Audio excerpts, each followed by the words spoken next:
Qué gusto saludarlos, que estén bien. Vamos a... Buenas noches, licenciada. Buenas noches, licenciada. Buenas noches, licenciada. Buenas noches, licenciada.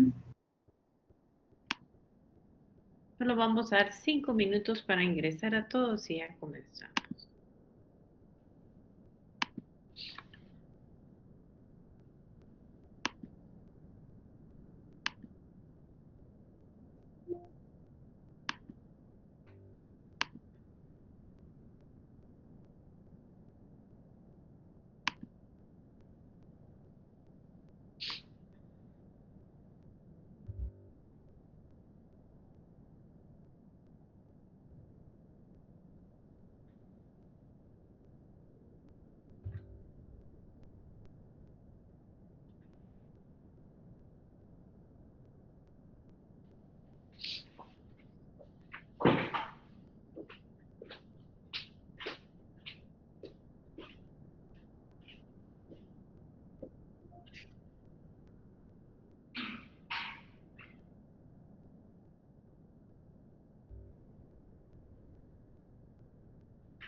Bueno, buenas noches a todos, que espero que estén bien. Solamente quiero recordarles que deben de comenzar a leer lo que es la ley de la Superintendencia de Administración Tributaria.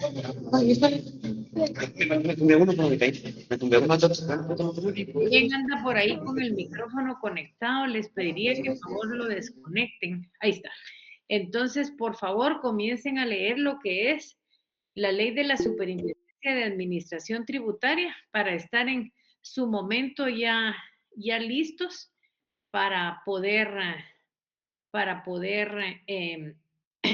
lo que es trabajar acerca del laboratorio. Entonces, les ruego por favor y vamos a comenzar ya la clase. Voy a ir parando siempre para ingresar. Entonces, si ustedes se recuerdan, la última clase nosotros nos quedamos en lo que era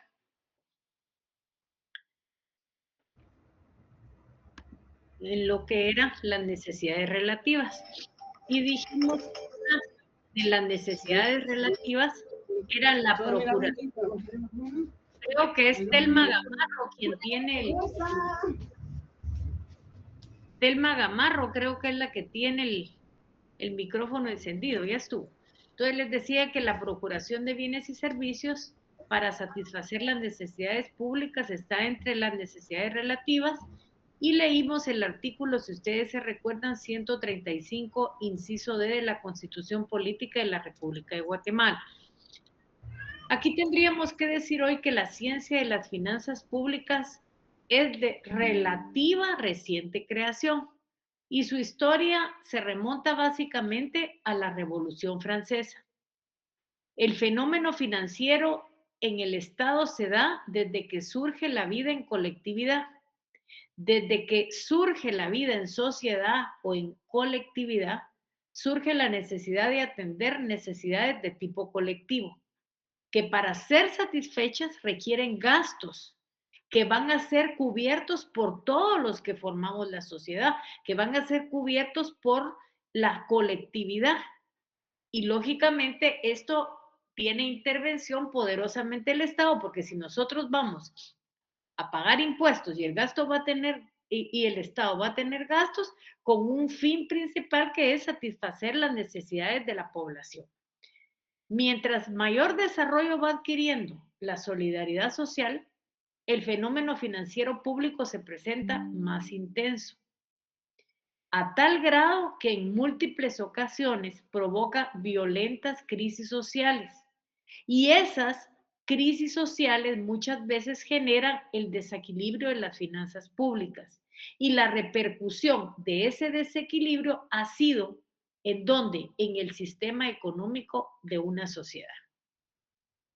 Las finanzas públicas, ¿qué tienen por objeto?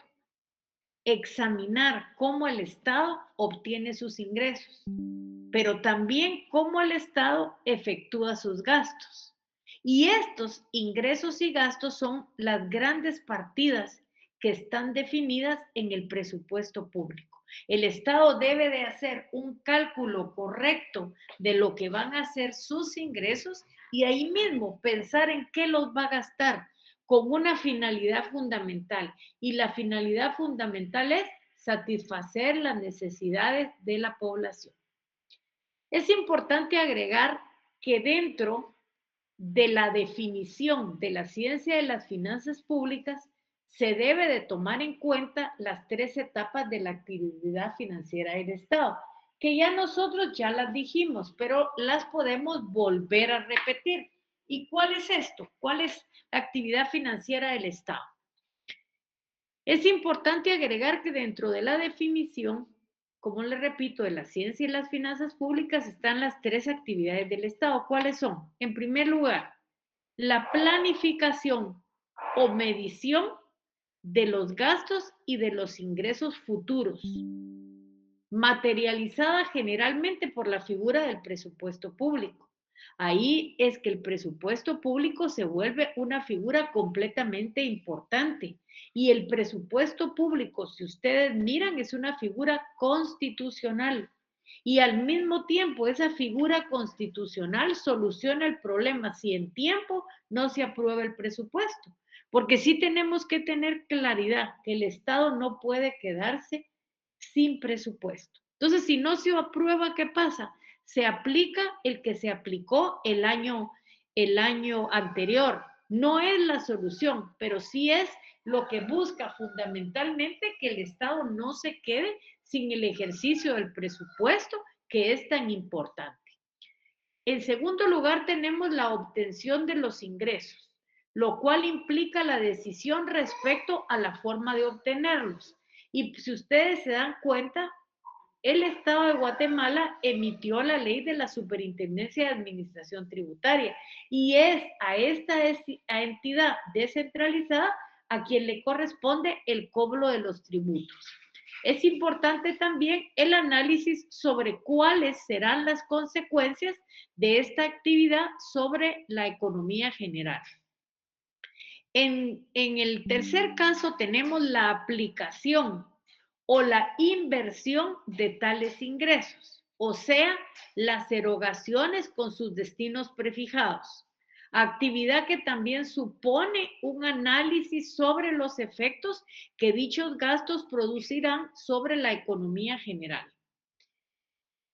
Tal como lo señala Dina Doris Sotelo Alvarado, la actividad financiera del Estado inicia cuando éste ejerce su poder tributario, que consiste en obligarnos a pagar los impuestos y recauda, dice, cuando éste ejerce su poder tributario y recauda los tributos de las riquezas o de los bienes producidos por las distintas economías y las convierte en ingresos para atender los gastos que provocan la realización de las necesidades públicas. Y termina cuando el ingreso público se ha convertido en servicio público o medio para satisfacer la necesidad. Si ustedes se dan cuenta, yo creo que esta lámina es muy importante porque tiene el inicio y la finalización de la actividad financiera del Estado. Repitiendo, se inicia cuando o sea, el Estado ejerce su poder tributario. Ese poder tributario lo ejerce cuando nos obliga a pagar los impuestos. Y de esa manera recauda los tributos de las riquezas o de los bienes producidos por las distintas economías. Y las convierte en ingresos para atender los gastos públicos que provocan la realización de las necesidades públicas. Y termina cuando el ingreso público se ha convertido en servicio público o medio para satisfacer las necesidades. ¿Qué son necesidades públicas? Ya lo hemos dicho muchas veces, pero lo vamos a repetir. Las necesidades públicas nacen de la vida colectiva, de la vida en sociedad, en donde el gobierno realiza en beneficio de sus habitantes la satisfacción de las necesidades públicas mediante la actuación del Estado. Y los servicios públicos son los canales que nos permiten satisfacer las necesidades públicas. Voy a suspender un poquito aquí para ingresar a los que ingresaron tarde. Disculpen, solo vamos a ingresar a los que...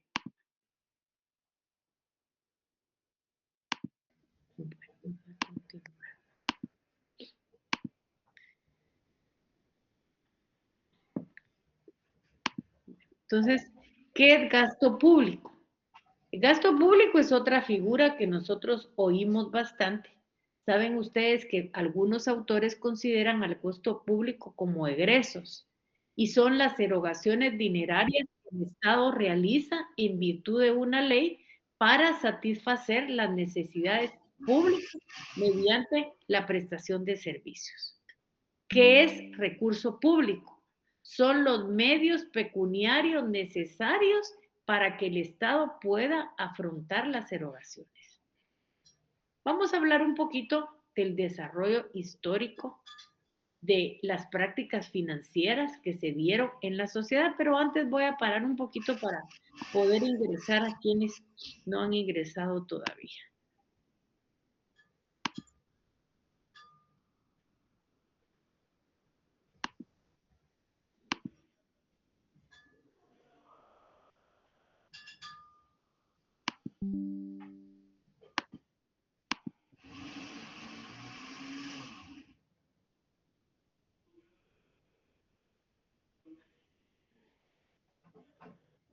Bueno, vamos a hablar un poquito del desarrollo histórico. Poco se habla de prácticas financieras en la antigüedad. ¿Por qué razón? Porque los escritores, en su mayoría, eran filósofos y poetas. Y lógicamente no se interesaron ni tocaron temas económicos. Pero cuando ya los especialistas comienzan a verificar en los escritos, aunque sea de una manera muy implícita, algunos aspectos se refieren a ellos, pero aunque sea en una forma vaga. Por ejemplo, la propiedad, el cultivo de la tierra, la aparición del monopolio en oposición a la competencia, la reglamentación de precios, el trabajo, los salarios, la falsificación de la moneda, los pesos, las medidas, el dinero, la banca, los impuestos y los programas de reforma social económica. Entonces, aunque sea un pincelazo o de una manera muy generalizada, sí se hablaba un poquito de temas económicos. Desde la antigüedad nosotros podemos ubicar a Jenofonte y Aristóteles. Estos dos doctrinarios que son importantes y que nosotros ya conocemos a través de muchas historias, se refieren a ellos en algunos pasajes de sus obras. Y en la Edad Media pueden encontrarse algunas máximas de moral financiera en las obras de los escolásticos. A finales del siglo XV, el aumento de los gastos públicos y las transformaciones económicas llamaron la atención de algunos escritores sobre las finanzas del Estado, y de eso hay estudios sobre puntos concretos que realizó el autor italiano Carafà. Tal como lo señala Catalina García Vizcaíno en su libro Derecho Tributario, parte general, las haciendas del mundo antiguo mostraban gran heterogeneidad en cuanto a la obtención de recursos. ¿Qué quiere decir eso? Que no eran uniformes, que cada quien aplicaba lo que consideraba más conveniente y lo que en ese momento le podían producir los ingresos del Estado. Las necesidades financieras eran cubiertas por prestaciones. Willy, disculpe, se oye que está como hablando. Willy, perdone, puede quitar su micrófono. Sí, disculpe, perdón.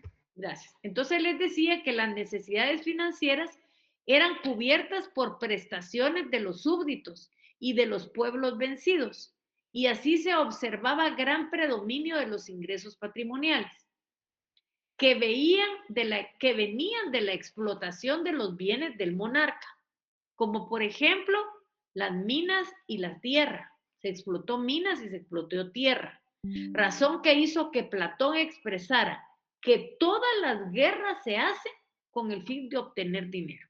Él, eso fue lo que encontró en su momento, basándose precisamente en estos hechos históricos que de esta manera se podían comprobar.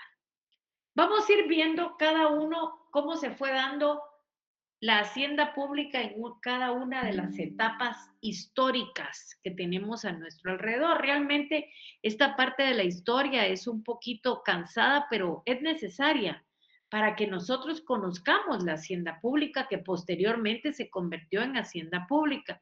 Y hay un libro que es bien importante que se llama La riqueza de las naciones, que yo creo que como una formación general, ustedes deberían de el libro cuando tengan algún tiempito. Se llama La riqueza de las naciones. Hay uno que es un libro que tiene casi 1000 páginas donde está de manera general, pero hay otro que está por 4 tomos y creo que es muy importante. A mí me gusta leer más la de tomos, pero sí es importante leer. La hacienda pública en la antigüedad, tenemos que saber que no existe mayor información sobre la hacienda pública, pero diversos en esta época, o sea, en la antigüedad. Pero hay muchos autores que han señalado que es posible que se encuentren algunas prácticas financieras de esta etapa en Egipto y en viejos documentos históricos de la India. O sea que la hacienda pública en la antigüedad se vive tanto en Egipto como en la India. En esta etapa, los tributos carecían, lógicamente, de la relevancia que tienen ahora. ¿Por qué razón? Porque las necesidades financieras eran cubiertas por prestaciones de los súbditos y de los pueblos vencidos.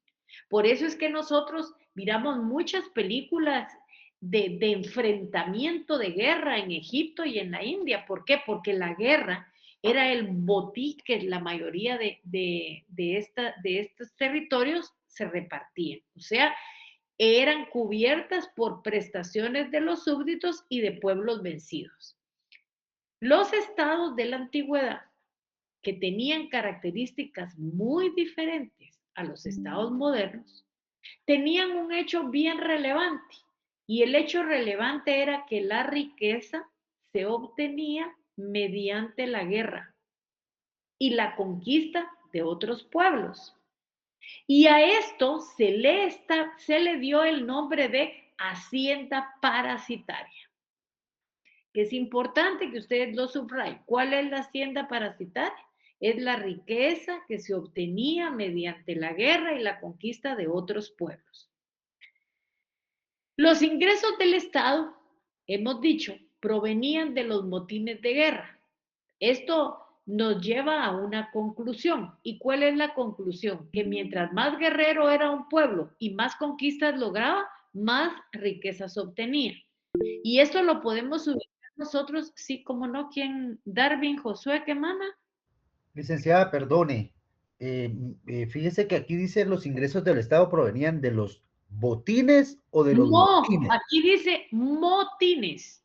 Botines sería zapata. Motines es un enfrentamiento de guerra. Dice motines.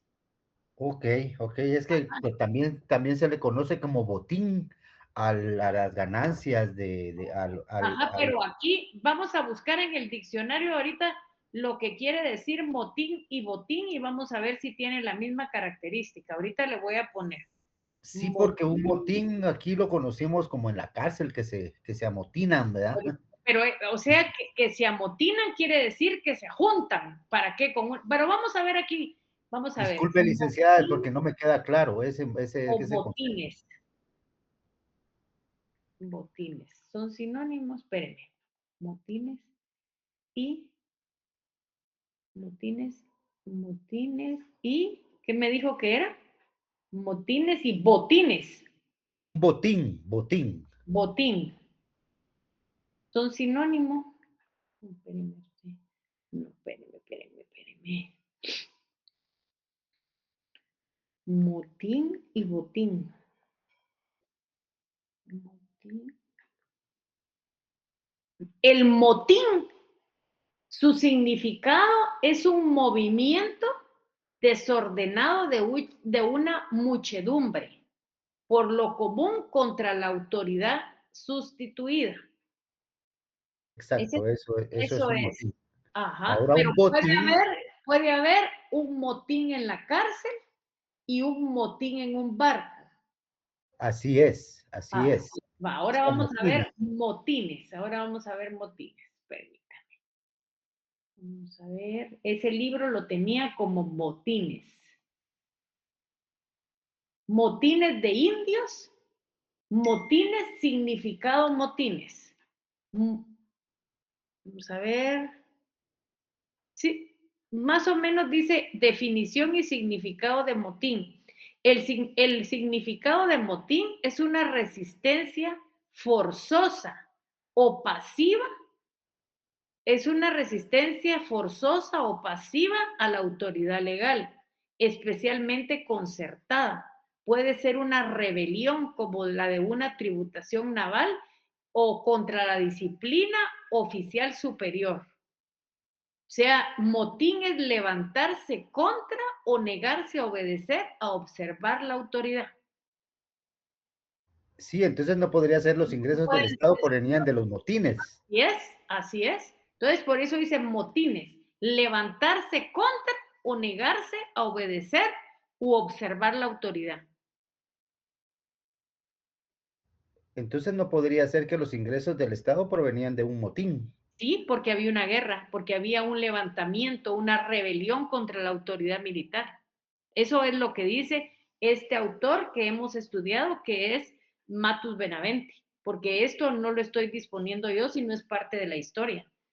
Y sí pasaron los meses y aproximadamente la mitad de los hombres de Cristóbal Colón se amotinaron e intentaron navegar en canoa hacia la isla española. O sea, sí se puede.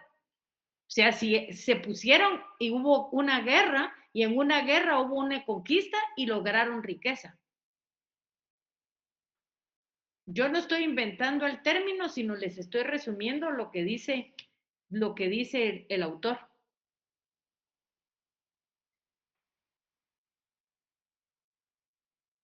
Entonces, si usted quiere, quitamos la palabra motines y eso No, Linda, no era eso, sino que me confundía. y O sea, podemos entonces decir que los ingresos del Estado vienen de la guerra, mientras un pueblo era más guerrero, tenía más conquistas y obtenía más riquezas. Y esto se puede ejemplificar bien, por ejemplo, en las películas que hay para la Semana Santa, cuando los romanos se enfrentan a los fariseos. ¿Qué hay ahí? Hay una guerra. Y entre ellos dos siempre va a haber alguien que gana. ¿Y qué es el que gana? Obtiene las riquezas del vencido. Tal vez lo que no, buenas noches, doctora. Tal vez lo que no le quedó claro al compañero es la palabra motín, ¿verdad? Pero es la palabra que él utilizó.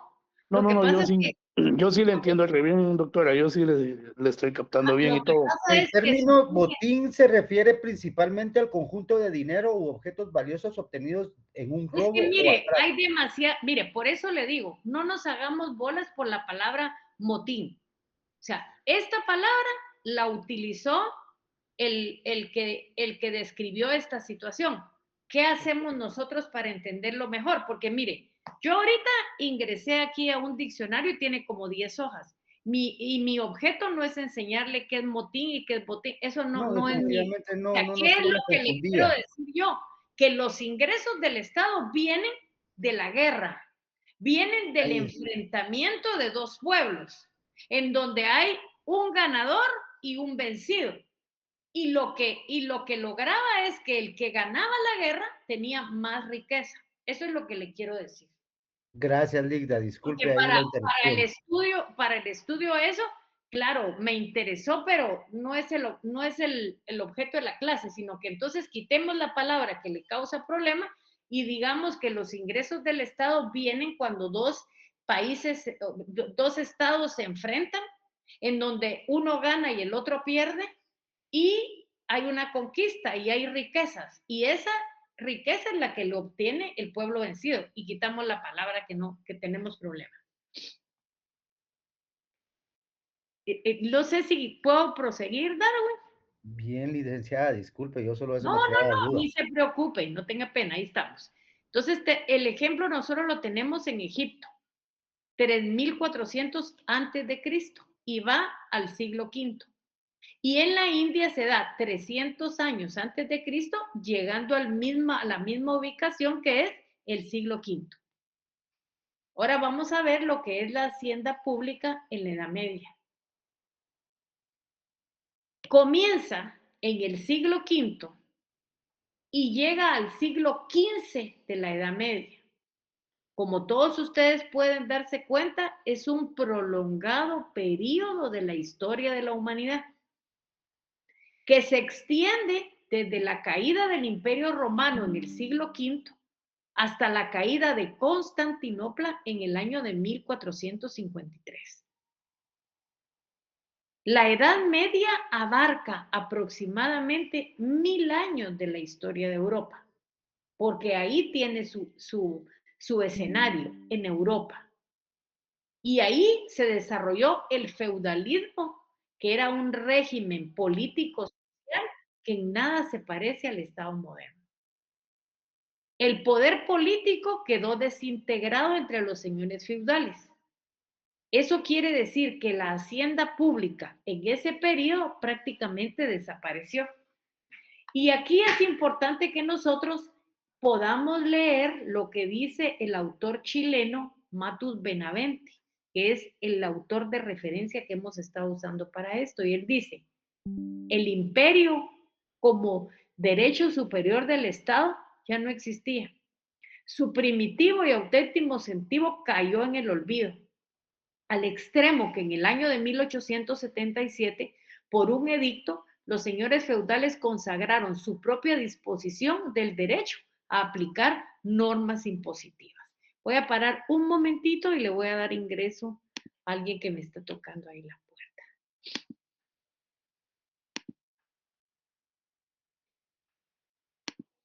Continuamos entonces.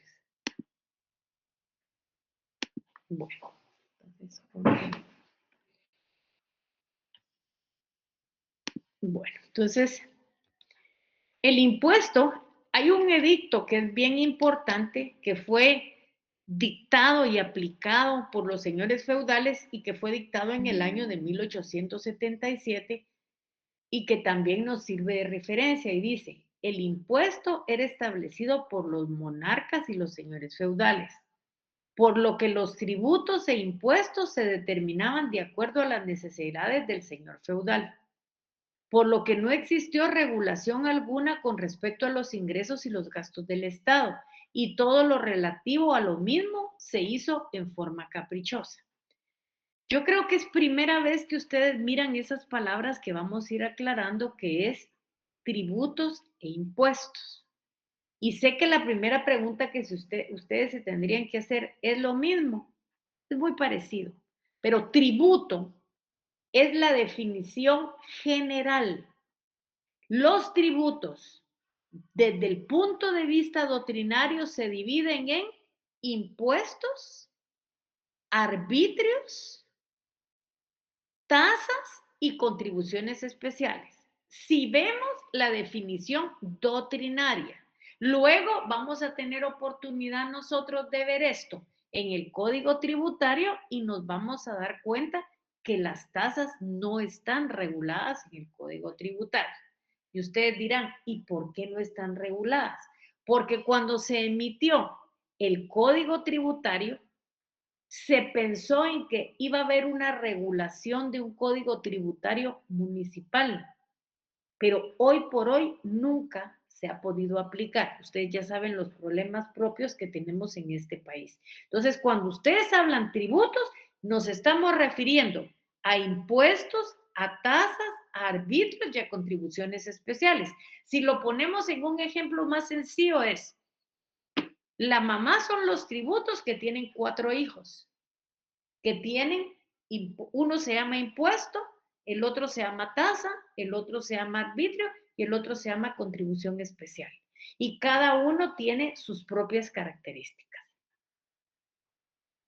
En este periodo de la historia había un problema porque se confundía el patrimonio del príncipe con el del principado. Se dio una explotación patrimonial, porque la explotación patrimonial era la fuente de recursos más importante en ese momento. Así como hoy lo más importante es la percepción de los impuestos. En ese momento la explotación patrimonial era la fuente de recursos más importante. Se creó un sistema de regalías. ¿Qué era eso? ¿En qué consistían las regalías? Esto consistía en contribuciones que deberían de ser pagadas al soberano por concesiones. Ahí en concesiones hay una falta de ortografía que luego la voy a corregir, que fueran concesiones generales o especiales, que el rey o el príncipe otorgaban a los señores feudales. Existían las tasas que los súbditos pagaban a los señores feudales por servicios vinculados con la idea de dominio real. En la Edad Media se dio un fenómeno que se conoció con el nombre de poliarquía. Poliarquía. ¿En qué consistía este fenómeno? En que habían conflictos permanentes que se daban entre los reyes y los príncipes, que lógicamente eran los que representaban las monarquías. Y por el otro lado estaban los señores feudales. Estos conflictos entre estas dos partes, la monarquía y los señores feudales, concluyó con el nacimiento o el advenimiento de un Estado moderno. Y ese Estado moderno ya nació bajo el signo de un absolutismo monárquico, que si nosotros damos una vistita a Europa, nos vamos a dar cuenta que ahí, hoy por hoy, a pesar de muchas oposiciones, todavía persisten las monarquías. Todavía hay rey y hay príncipes. Aquí se recibían rentas por sus tierras y habían sistemas de ayudas excepcionales para reclutar mercenarios como un impuesto moderno. En esta etapa se desarrollaron nuevas formas de administración. ¿Cuáles eran esas nuevas formas? En primer lugar, se dio el sistema de arriendos. Se dio las recaudaciones de los impuestos y se creó la figura de la inalienabilidad del patrimonio público. ¿Qué es eso? ¿Qué significa? Que el patrimonio público no se puede enajenar, pasar o entregar a otro de dominio de bienes o cosas del patrimonio público. Ustedes saben que los bienes del Estado no se pueden vender y eso es prácticamente lo que en este momento se dio. Naturalmente, hoy lo tenemos mucho más desarrollado, con leyes más importantes, pero en ese momento ya se daban los primeros pincelazos de este tipo de situaciones.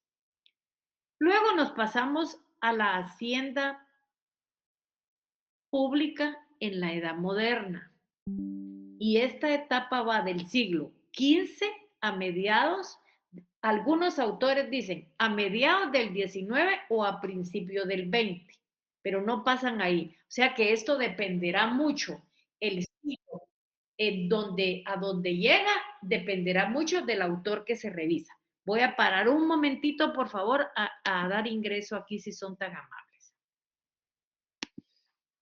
Yo les pediría, por ejemplo, Brenda, que traten de entrar más digamos, de una manera antes a la clase, porque prácticamente ya son las 7:30 y ahorita tengo que interrumpir la clase por ingresar. Le pediría que haga un esfuerzo por ingresar un poquito antes, porque así no estoy yo interrumpiendo a los compañeros. Entonces, les decía, por ejemplo, que el panorama financiero aquí se modificó profundamente, porque fue desapareciendo paulatinamente el sistema feudal. Y al desaparecer el sistema feudal, apareció una necesidad. ¿Y cuál era esa necesidad? De consolidar los nuevos estados nacionales. La forma más eficaz de fortalecimiento era mediante la formación de un tesoro nacional, que hoy todavía se conserva en la mayoría de países y, por ejemplo, en el nuestro se llama Tesorería Nacional y forma parte del Ministerio de Finanzas Públicas. El Estado moderno, ¿qué necesitó? Necesitó una organización financiera y ejecutó las primeras actividades financieras en la aceptación estricta del término. El Estado se convierte en autónomo durante esta etapa. Se manifestó el Estado policía. Nada más esa era la obligación del Estado. ¿Cuál era el Estado policía? Relaciones exteriores, la seguridad, la justicia. Eso eran funciones que mantenía el Estado. Las otras, ¿quién la daba? Las otras formaban parte de la iniciativa privada. Aquí surge como consecuencia de la decadencia del feudalismo la aparición de lo contrario, que es el capitalismo, y eso se dio en el siglo XVII, dando lugar a lo que económicamente se le llamó mercantilismo. ¿Qué es el mercantilismo? Esta es una definición que nosotros hemos tomado de un diccionario, y es un sistema económico que corresponde en primer término al desarrollo del comercio, principalmente a la exportación. Aquí tenemos un escenario muy importante. Tenemos lo que se dio en Francia, lo que se dio en Alemania y lo que se dio en Inglaterra. Se dieron la práctica de actividades hacendarias y financieras. ¿Esto para qué? Para darle un mayor desarrollo a la hacienda pública. En Francia se unió el poder o facultad real a los privilegios tributarios. Eso fue lo que sucedió en Francia. En Alemania, el aporte que realizó fue la llamada cameralística. Y esto es muy importante. ¿Qué es la cameralística? Es la ciencia de la administración, la cual persigue la preparación intelectual de los gobernantes y convertir a los funcionarios en personas aptas para realizar los propósitos de toda actividad administrativa. Y en Inglaterra se dio en el siglo XVII y es consecuencia de las dos revoluciones. Y se le da importancia tanto a cuestiones financieras como a cuestiones tributarias. Voy a parar un momentito para dar ingreso aquí.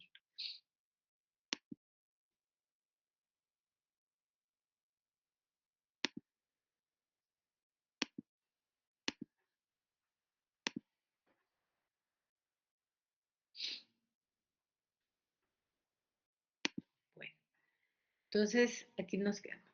Aquí hubo algo muy importante en esta etapa y se dio la discusión sobre nación y sobre Estado. Y la explicación que se daba en ese momento era en que los medios reales de autoridad y administración eran de posesión privada, que luego y posteriormente se transformaron en propiedad pública. Entonces, ya el Estado no solo veló por las actividades policías, sino todo lo que hacía la iniciativa privada se transformó en propiedad pública. Luego tenemos que seguir con la hacienda pública en la edad contemporánea, y esta va del siglo XIX o las finales del siglo XIX o principios del siglo XX a la actualidad. Y esto lo que tiene digamos, su parte importante es lo que se le llamó Estado benefactor, y en Europa se dio después de la Segunda Guerra Mundial. Y en Guatemala, a partir de la Revolución de 1944, que marcaron un antes y un después en la vida institucional de Guatemala. El Estado aquí se convierte en un ente con necesidades, por lo que se amplía creando mayores necesidades. Y cuando se va generando mayores necesidades, hay mayores gastos. Entonces, aparece la figura del déficit fiscal. O sea, se está gastando más de lo que se tiene. ¿Por qué? Porque el Estado contrae nuevas obligaciones. Aquí aparece el neoliberalismo. ¿Qué es lo que quiere el neoliberalismo? Buscar la reducción del Estado. ¿Por qué se quiere reducir el Estado? Porque se quiere gastar menos y lo que se quiere es satisfacer de una manera adecuada las necesidades de la población. Aquí también aparece la otra figura de la globalización. La hacienda pública se divide en una división tradicional en hacienda pública clásica y hacienda pública moderna. Tenemos que tener bien claro que la hacienda pública ha evolucionado profundamente en los últimos 30 años. Y ha evolucionado así porque ha evolucionado el Estado. Tanto ha evolucionado que hasta el nombre cambió y hoy por hoy se llama finanzas públicas. Y esta evolución no afectó solamente a métodos técnicos, sino que causó problema y afectó a la concepción misma de la hacienda pública y a los fines que se le asigna dentro del Estado. La evolución de la hacienda pública es la consecuencia y el reflejo de la evolución del Estado, como yo les decía. La hacienda clásica tiene unos principios bien enunciados. ¿Y quién los enunció? El barón Luis León Say, que fue conocido como el nombre de Gastón G.C., ese era su seudónimo, y estaba ligado al Estado liberal, o como le llaman los economistas discípulos de Adam Smith, el Estado policía. El principio fundamental, ¿cuál era?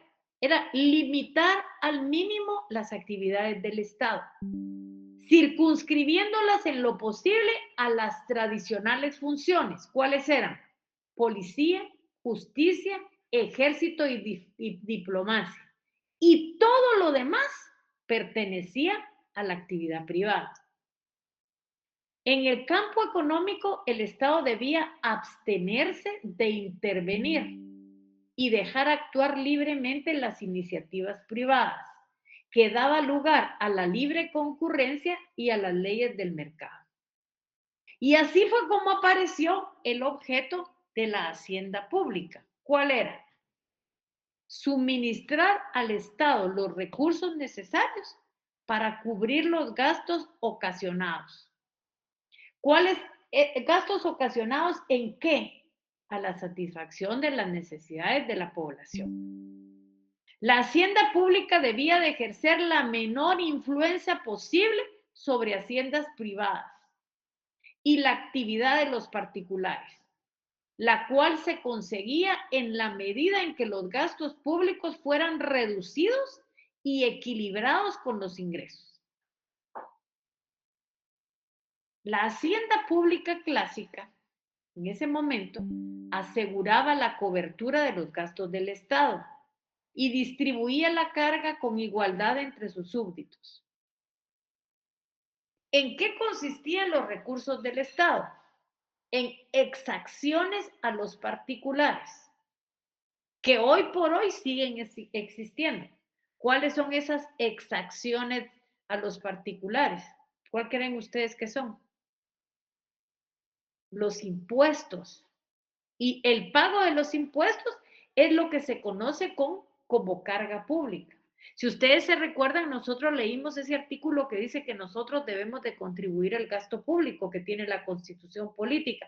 ¿Y cómo contribuimos nosotros al gasto público? Pagando impuestos, siempre y cuando el hecho generador se relacione con el contenido de la ley. Porque significa una carga para el Estado. La carga para el Estado se traduce en la creación de tributos que la población tiene que pagar y que le son devueltos por medio de los servicios públicos. Eso es lo ideal, porque cuando no son devueltos por medio de los servicios públicos, todos sabemos qué pasa. Hay inconformidad, no estamos de acuerdo. Entonces aquí la paradoja, lo sobresaliente de la hacienda clásica es que hay gastos que tiene el Estado y que tiene necesidad de cubrirlos. Aquí se desarrollaron con funciones y objetivos muy limitados, como el caso de percibir ingresos por concepto de impuestos para los gastos y el pago de sus empleados. Yo no estoy de acuerdo en los gastos de los empleados públicos, pero el problema es que se ha cuatriplicado y la mayoría de dinero que entra a las arcas del Estado se utiliza para el pago de empleados. Y ahí todos los autores señalan como una controversia, porque si ahora estamos tendiendo a que las máquinas hagan todo el trabajo, estamos, digamos, vinculando a la inteligencia artificial, debería de haber menos empleados. Entonces, como que eso nos causa un problema como Estado. Ahora, hacienda pública moderna. Aquí lo que se produce es un ensanchamiento de la hacienda pública. Hagamos ese ejercicio. Si ustedes agarran un hule y lo estiran, lo están ensanchando. Eso pasó con la hacienda pública. ¿Y por qué es que se hinchó? Por el crecimiento del Estado. Y con ello, ¿qué se dio? Se dio la transformación de técnicas financieras. Se dio la transformación de la técnica del impuesto bajo la influencia del intervencionismo, que es, lugar a dudas, más conocidas. Entonces, si nosotros resumimos esta hoja para tener claridad, tenemos que decir que la hacienda pública moderna se da el ensanchamiento de la hacienda pública, que es el crecimiento de la hacienda. ¿Por qué? Por el crecimiento del Estado. Y aquí se dieron transformaciones técnicas financieras. ¿Y cuál es una? La transformación del impuesto, bajo la influencia del intervencionalismo, que es la que más conocemos. En el intervencionismo, el Estado se vio obligado a intervenir para evitar abusos y disminuir la inquietud social. ¿Por qué razón? Por gastos bélicos y erogaciones de tipo social, como pensiones por invalidez, socorro a los desocupados y aumento a la necesidad de mayores tributos. Esto hoy por hoy se mantiene. Pensión por invalidez se tiene. Entonces se tiene en el Instituto Guatemalteco de Seguridad Social. Hay un aporte del patrono y un aporte del Instituto del Estado. Luego, ¿socorremos a los desocupados? Sí, los socorremos de muchas maneras con las justicias de tipo social. Y luego, siempre que se quiere satisfacer las necesidades de la población, en lo único que se piensa es en la necesidad de crear mayores tributos, cuando esa no debería de ser la necesidad, sino ¿cuál debería de ser la necesidad? De aprovechar de manera correcta los impuestos que tenemos. Sí, Sofía Ronquillo, usted me levantó la mano. Sí, Lic, gracias. Solo una duda, ¿este listado a qué corresponde? ¿A lo que se permitió a partir de que se haya...? Y cuando usted mira, dice, en el intervencionismo al principio, en el Estado se vio obligado a intervenir para evitar abusos y disimular la inquietud social por los gastos bélicos y erogaciones de tipo social, tales como pensiones por invalidez, socorro a desocupados y aumento de las necesidades de mayores tributos. Ese es uno de los problemas que se dio en el intervencionismo. Ah, ya, gracias. Como por ejemplo, hubo progresividad de la imposición de la renta, gravámenes a las herencias, tuvo gran importancia los tributos con gravámenes fiscales, Se pagaron por derechos aduaneros, proteccionistas, gravamen al celibato y estímulos a las familias numerosas. El Estado aquí no asumió un papel directivo en la economía. ¿Por qué? Porque la intervención fue accidental, fue necesaria debido a los problemas que se dieron y no se propuso alterar el régimen económico, sino solamente sus efectos. El Estado, como garante protector de los bienes, se responsabiliza de los gastos públicos que tienden a lograr el beneficio del pueblo. ¿Qué ciencias son las que estudian la hacienda pública? En primer lugar, tenemos que tener claro que una ciencia que estudia la hacienda pública es la sociología. Tenemos que saber que la sociología es una parte de las ciencias sociales. ¿Qué estudia? Hay muchas definiciones, pero las definiciones que nosotros hemos estudiado dice que estudia el desarrollo, la estructura y la función de la sociedad, así como al hombre en su entorno para poder definir las políticas que deben aplicarse.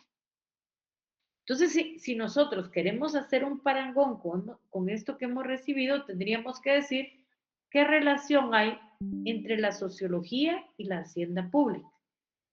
La relación que hay es que se estudia al hombre en su entorno para poder definir estrategias financieras de los estados. Por ejemplo, cuando se estudia tenemos que saber que nosotros somos una sociedad conflictiva, una sociedad compuesta en su mayoría con la población indígena, que tenemos otro tipo de población como la garífuna. O sea, tenemos fundamentos fundamentales que hay que tratar de que vayan tanto en la política fiscal como en el presupuesto del Estado. Y luego tenemos la economía, que nosotros en este aspecto financiero no nos podemos separar o nos podemos divorciar de la economía. ¿Cuál es la economía? La economía también es una ciencia social. ¿Qué estudia? Estudia procesos de producción, distribución, comercialización y consumo de bienes y servicios. Y esto alcanza la administración adecuada de los bienes.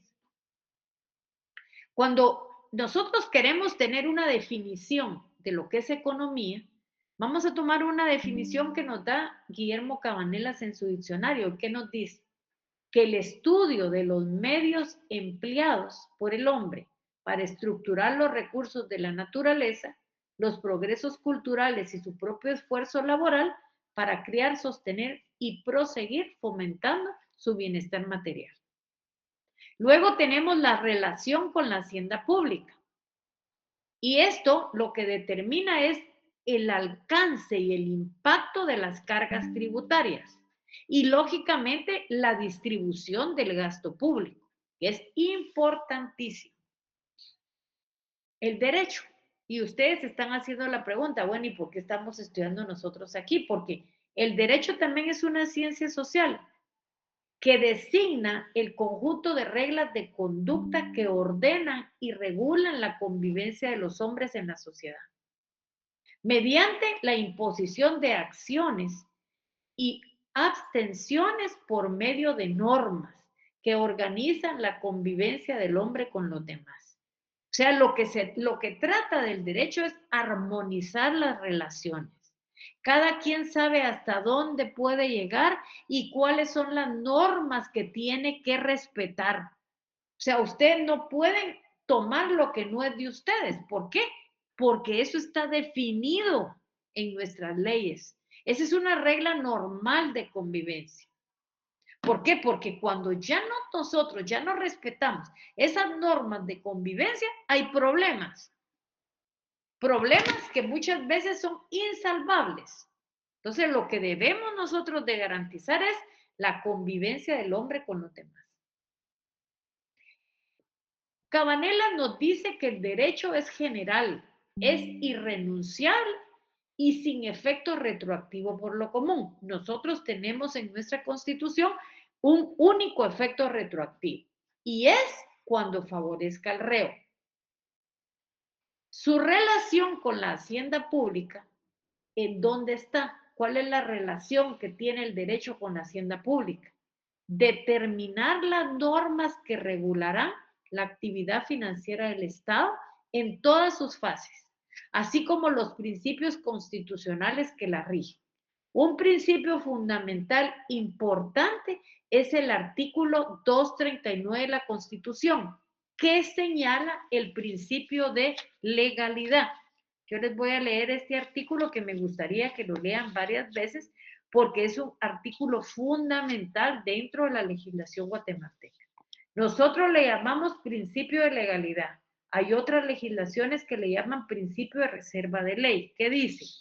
Corresponde con exclusividad al Congreso de la República decretar impuestos ordinarios, extraordinarios, arbitrios y contribuciones especiales conforme a las necesidades del Estado y de acuerdo a la equidad y a la justicia tributaria, así como determinar las bases de la recaudación, especialmente las siguientes: el hecho generador de la relación tributaria, las exenciones, el sujeto pasivo del tributo y la responsabilidad solidaria, la base imponible y el tipo impositivo, las deducciones, los descuentos, las reducciones y recargos y las infracciones y sanciones tributarias.